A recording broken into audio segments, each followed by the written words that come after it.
Telangana CM Revanth Reddy America పర్యటనపై మంత్రి కొండా సురేఖ స్పందించారు. పెట్టుబడులు రావాలని, రాష్ట్రం బాగుపడాలన్న లక్ష్యంతో సీఎం బృందం విదేశాల్లో పర్యటిస్తుందని ఆమె తెలిపారు.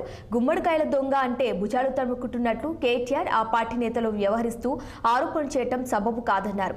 బట్టకాల్చి మీదేసి పనిచేస్తున్నారన్న సురేఖ గతంలో కేటీఆర్ షాడో సీఎంగా పనిచేయలేదా అని ప్రశ్నించారు.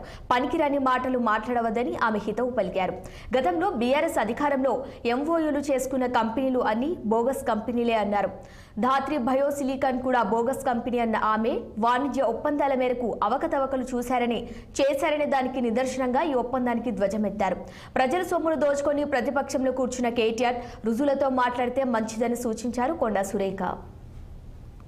శాఖలు కూడా ఈరోజు తెలంగాణ ఇచ్చిన కాంగ్రెస్ పార్టీని గెలిపించి అధికారంలోకి తీసుకొస్తే ప్రజలకు సేవ చేద్దామంటే ఒక్క ఖజానాలో కూడా ఒక్క రూపాయి లేకుండా చేసి అన్నీ దీవాలా తీసి ప్రజలకు కనీస వాళ్ళకి ఇవ్వాల్సిన అభివృద్ధి కానీ సంక్షేమం కానీ ఇచ్చేటువంటి పరిస్థితుల్లో ప్రభుత్వం లేకుండా చేసి ఈరోజు పెట్టుబడులు రావాలి, ఇక్కడ రెవెన్యూ పెరగాలి, మన ఆర్థిక పరిస్థితి బాగుపడాలి అని చెప్పి రేవంత్ రెడ్డి గారు అహర్నిశలు కృషి చేస్తూ ఈరోజు పెట్టుబడుల కోసం అమెరికాకి వెళ్తే ఆయన తమ్ముడిని బద్నాం చేస్తూ మాట్లాడడం అనేది చాలా హాస్యాస్పదంగా ఉంది.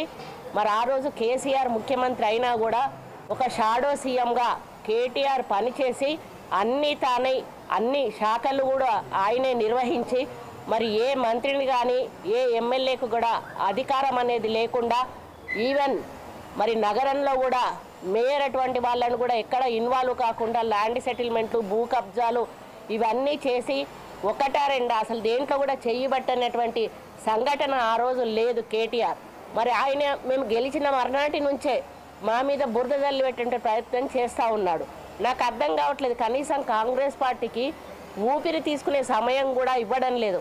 ఆర్థిక పరిస్థితి బాగోలేదు, ఏ విధంగా అందరం కలిసి ఆర్థిక పరిస్థితిని సరిగా తీసుకున్నామనేటువంటి సహకారం ప్రతిపక్షాలు అందించాల్సింది పోయి కేసీఆర్ ఏమో అసెంబ్లీలోకే రాడు, కేటీఆర్ ఏమో ఇటువంటి ప్రెస్ మీట్లు పెట్టి అడ్డగోలు మాటలు పనికిరాని మాటలన్నీ కూడా కాంగ్రెస్ పార్టీ ప్రభుత్వం మీద, రేవంత్ రెడ్డి గారి మీద బట్టగాల్చి వేసేటువంటి కార్యక్రమం చేయడం జరుగుతూ ఉంది. ఈరోజు తెలంగాణ రంగారెడ్డి జిల్లా మోయినాబాద్ మండలంలో